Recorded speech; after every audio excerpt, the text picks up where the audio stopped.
Ce défilé militaire, il y avait des objectifs politiques derrière.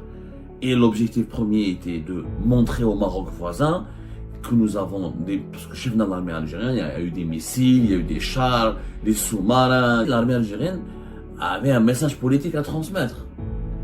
Je suis prêt à faire la guerre, je suis moderne, je suis une armée sophistiquée, je peux me défendre. Je rappelle que le Maroc, et les Marocaines et les Marocains ont beaucoup aidé l'Algérie lors de la guerre de libération nationale. Pour la révolution, ce ne sont pas les Sahraouis qui ont aidé l'Algérie à se libérer, ce sont d'abord les Marocains. Le Polisario n'existait pas. Brahim Ghali ou Jma'atou n'existait pas. Le Maroc a été une base arrière importante pour notre guerre de libération.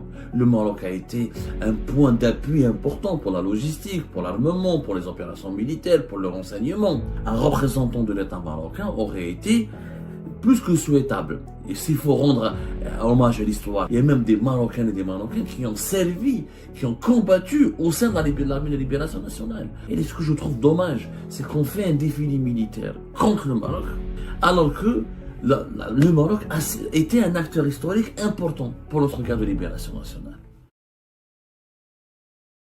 Wallah, Yanes, hier, depuis 48 heures, je pense à faire cette émission. À un moment donné, j'ai hésité, parce que je veux pas qu'on me considère ou là qu'on m'assimile à un rabat-joie, à quelqu'un qui cherche à toujours remettre en cause ou à remettre en cause certains événements joyeux du pays, ou à chercher la petite bête, ou à chercher les poux sur la tête d'un chauve, ou à émettre que des critiques négatives, et sans jamais se saluer le côté positif de certaines évolutions, de certains événements qui se produisent dans notre pays. Mais malheureusement, certains phénomènes m'énervent, et ce que je n'aime pas par-dessus tout, c'est l'hypocrisie et l'exploitation politique de certaines tragédies humaines par le régime algérien. Je vais parler aujourd'hui du défilé militaire du 1er novembre. Il était vraiment excellent, il était bien organisé, c'était vraiment un défilé militaire impressionnant. On a vu une armée algérienne bien équipée, des troupes motivées, des démonstrations aériennes, maritimes, des soldats bien habillés, bien entraînés. On a vu une musique bien orchestrée. C'était un défilé militaire vraiment impressionnant qui a été maîtrisé de bout en bout. Il y avait ensuite un feu d'artifice.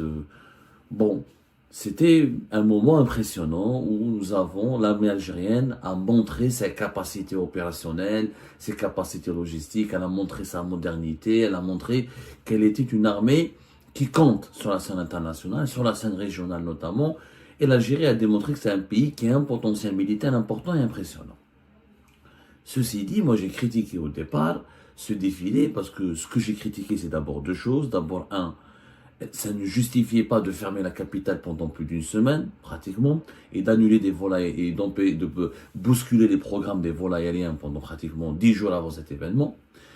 Et deuxièmement, on ne pouvait pas, et c'est dommage, ce qui est vraiment triste, ce qui est inquiétant même et alarmant, c'est qu'on a réduit la commémoration du 72e anniversaire du déclenchement de la révolution algérienne, du 1er novembre 1954, uniquement à l'aspect militaire. C'est une fête nationale, mais ce n'est pas une fête militaire. Il n'y a pas que l'armée en Algérie. Malheureusement, la manière avec laquelle nous avons commémoré le 1er novembre en Algérie, on donne encore une fois l'impression et on confirme un préjugé qui malheureusement nous colle à la peau et colle énormément à la peau de l'Algérie, que l'Algérie est une dictature militaire, est un système purement militaire, parce qu'il n'y a que l'armée qui a célébré le 1er novembre.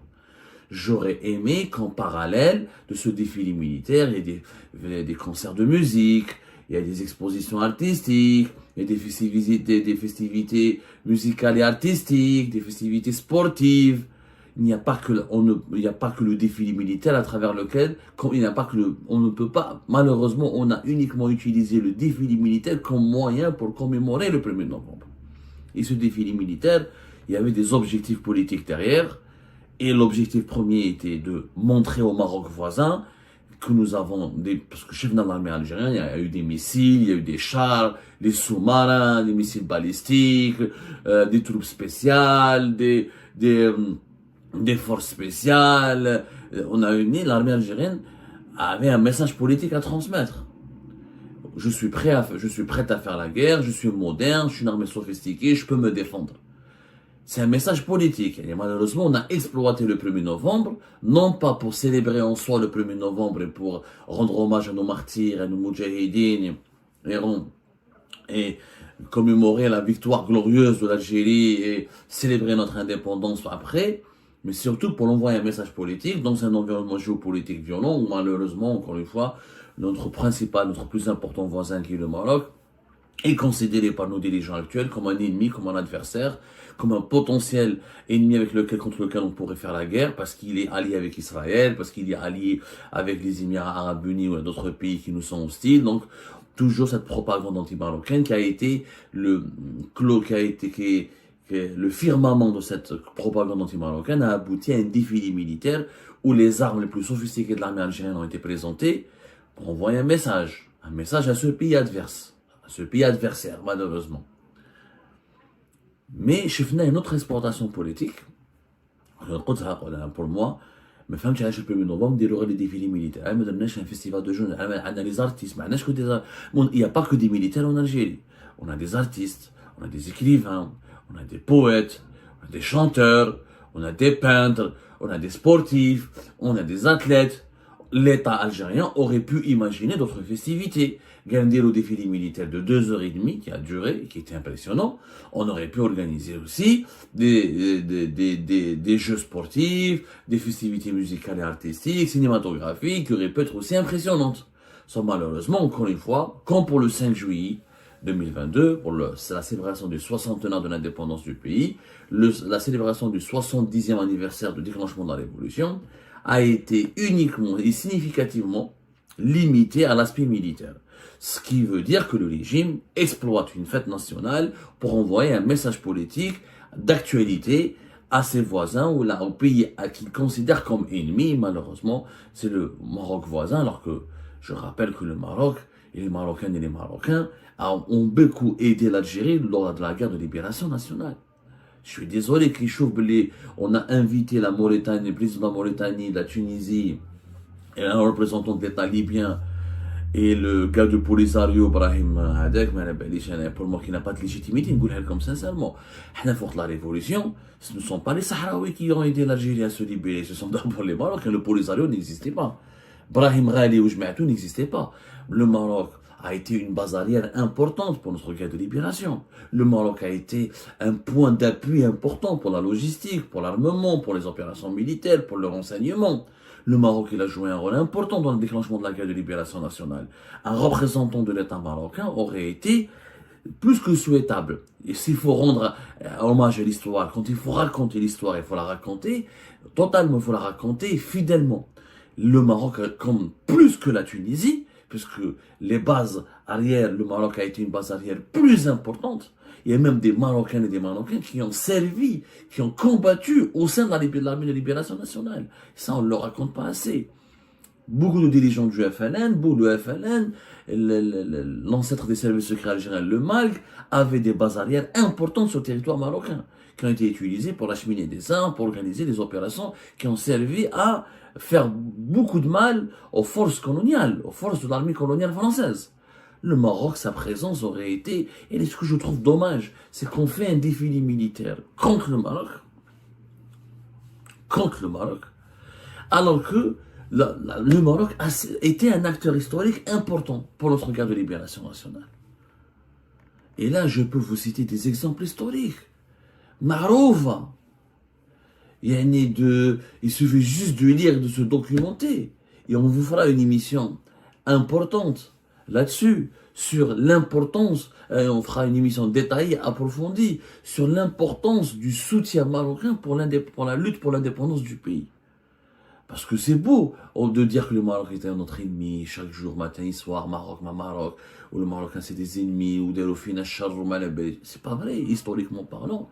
Il y a eu des moments de fraternité, de soutien et de joie et de solidarité extrêmement importante. Sans l'aide, sans le soutien logistique et direct du Maroc et de la population marocaine et des autorités marocaines à l'époque du le roi Mohamed V, la lutte pour l'indépendance de l'Algérie aurait été compromise. Faut le dire. On reviendra. Donc c'est malheureux d'organiser un défilé militaire pour menacer ce pays voisin qui, historiquement parlant, a été d'une aide très précieuse et utile pour notre libération. C'est malheureux, et je trouve ça vraiment malheureux. Tout ce qui m'a touché encore le plus, ce qui m'a interpellé, je vais vous montrer la vidéo. C'est une autre exploitation politique d'une autre tragédie. On a vu des troupes spéciales de l'armée algérienne qui chantent et qui utilisent le nom de Reza lors de leur défilé militaire à Alger. Reza, les forces militaires algériennes, Reza, de façon impressionnante, de façon très enthousiaste, très martiale, pour chauffer la foule, et ça d'ailleurs ça a suscité le buzz sur les réseaux sociaux. La vidéo, je vais vous la montrer, cette séquence.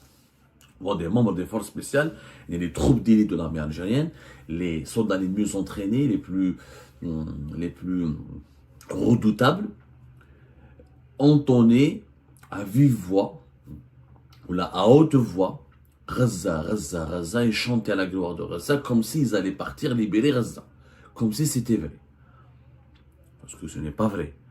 Et vous allez comprendre pourquoi ce n'est pas vrai. Mais d'abord, je vous la vidéo. La vidéo, je vous rends ensemble. C'est au moins le début de cette vidéo.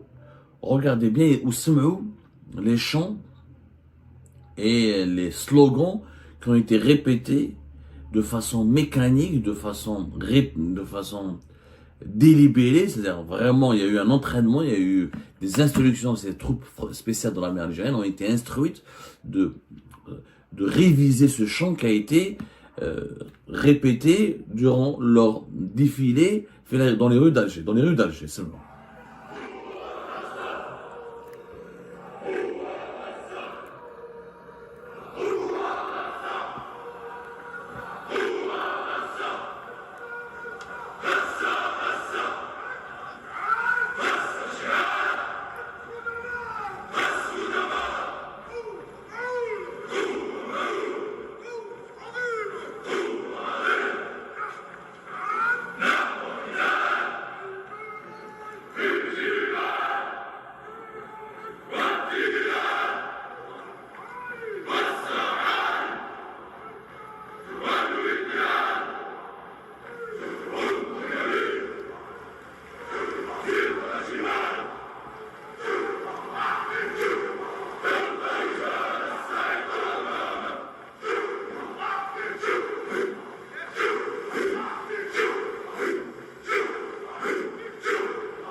الحسم فخر الجزائر في كل الأوقات حناجرهم تزلزل الأرض حماسهم يعكس الهيبة والإقدام إنهم أفراد القوات الخاصة كلهم قوة واستعداد هم للشجاعة والإصرار عنوان حرابهم بقلوبهم الثائرة التي لا تهاب الموت من أجل الجزائر من أجل استقرار وأمن الجزائر.